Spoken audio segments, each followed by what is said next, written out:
이승만의 독립정신에서 자유라는 주제에 대해서 비치하겠습니다. 이승만은 자유라는 것을 자기 목숨처럼 소중히 여기고 남에게 의지하지 말아야 한다고 말했습니다. 이승만은 사람을 두 가지 부류로 구분하였습니다. 하나는 스스로 자기 문제를 해결하는 사람, 다른 하나는 다른 사람의 지배를 받는 사람입니다.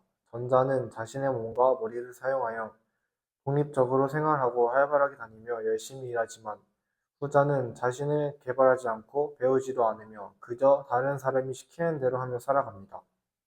이승만은 이러한 사람들을 천하고 게으른 것이라고 하며 사람들이 더욱 분발하고 노력하여 발전하기에 힘써야 한다고 권면하였습니다. 마음의 도움으로 형편이 좋아지게 될 경우가 있더라도 그러한 도움을 거절할 줄 알아야 하며 종노릇하던 하인이라도 이전의 삶에서 벗어나 독립심을 갖고 지식과 기술을 배워 높은 사람들이 하는 것을 본받으려 노력한다면 그들과 같은 지위를 얻게 될 것이라고 말하였습니다.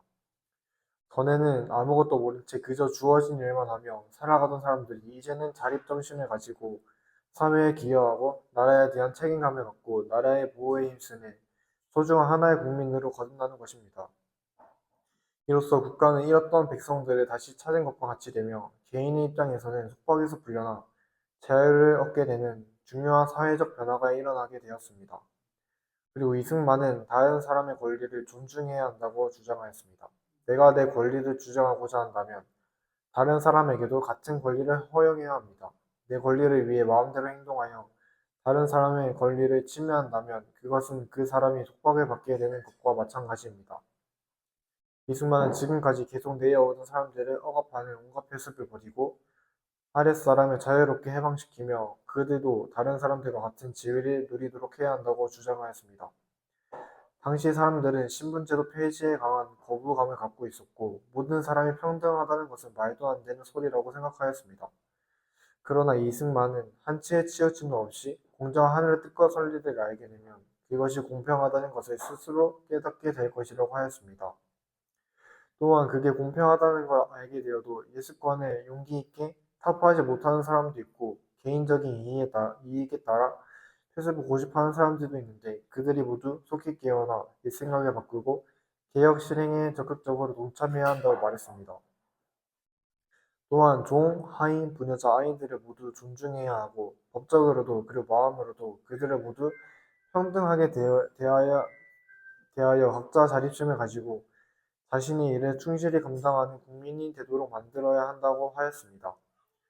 물론 개화되지 못한 사람들에게 갑자기 자유를 주었을 때 어느 정도 폐단이 있을 것이라는 사실을 부정하기는 어려우나 지금까지 행해온 것들을 생각하면 윗사람이 조금 손해를 보는 것이 옳으며 이미 이와 같은 현상이 시작되어 일어나고 있으니 피할 도리도 없다고 말하였습니다.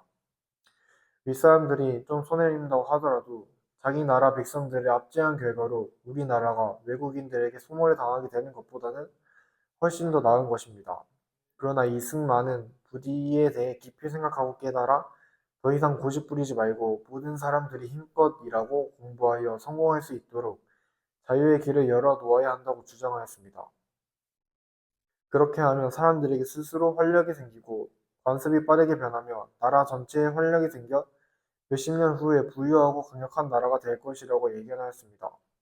이승만은 자유가 곧 나라를 세우는 근본이라고 굳게 믿었고 이에 따라 후에 자유민주주의와 자유시장 경제를 채택하였습니다.